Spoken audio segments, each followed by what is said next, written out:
Kisasa pour nous zonga poto. Qui poto pardon pour nous zonga Kisasa. Natika orchestre nous na maki qu'on a préparé single. Natika aussi album na ngai démolition. So on a préparé single sur Ombre et Lily.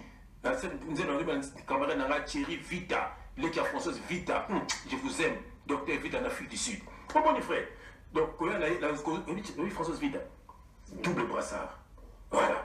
Vous avez la directrice Naraga, tout ça. Bon, son frère, mon ami. Il y a un producteur. Lise Matsamozoyoka.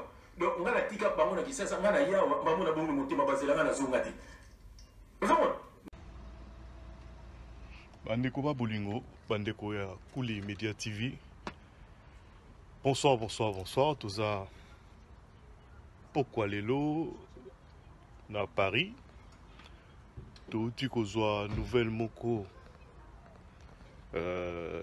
La journée à l'élo, nga personnellement on a autorisé à la mingité, mais nouvelle moro ya esengo makasi pour tout dire qu'on a sorti il y a des konabiso officiellement par l'obiango sorti na eza incessamment il y a des konabiso Mike Mukebai obinonyo soboyebi suka na combattant Aouti ko bima donc batikiye na likamboyo yemoko alobaki ke non akoke nango tina suka kaza mutu moko asalama to asalamaki pona ko combattre anti-valeur.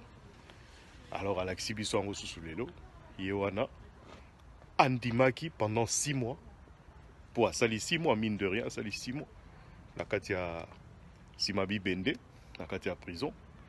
Donc Aouti ko bima Abimi, donc pour cela, on a informé Bino, que très prochainement, enfin, Kalamingité, Borozo exclusivité, Moko y a interview, Moronae, la Katia Kuli Media TV, la chaîne de l'excellence.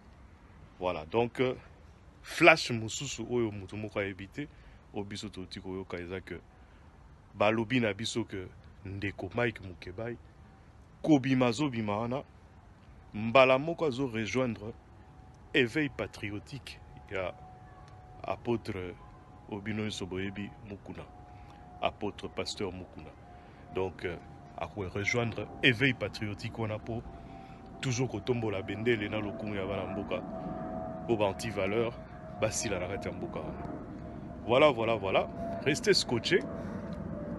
Bon, restez scotchés. Vous avez toujours dans Simakou les médias TV.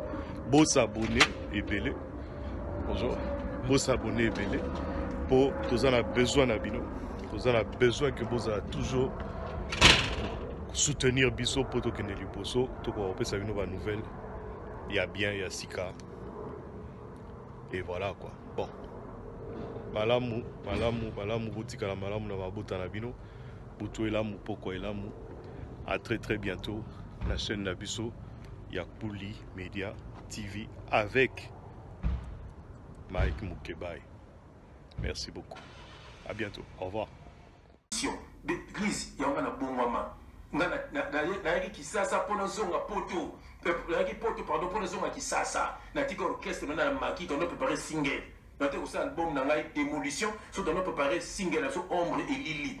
Nous avons un camarade na ngai Thierry Vita, l'équipe française Vita. Je vous aime, docteur Vita en Afrique du Sud. Comment les frères? Donc quand la française Vita, double brassard. Voilà. Vous avez la directrice Naraga, tout ça. Bon, son frère, mon ami. Il y a un producteur. Lise Matsamozoyoka. Donc, on a la tika bango na kisasa, on a la yawa, on a bon monté ma base là, on a zongati. Vous savez?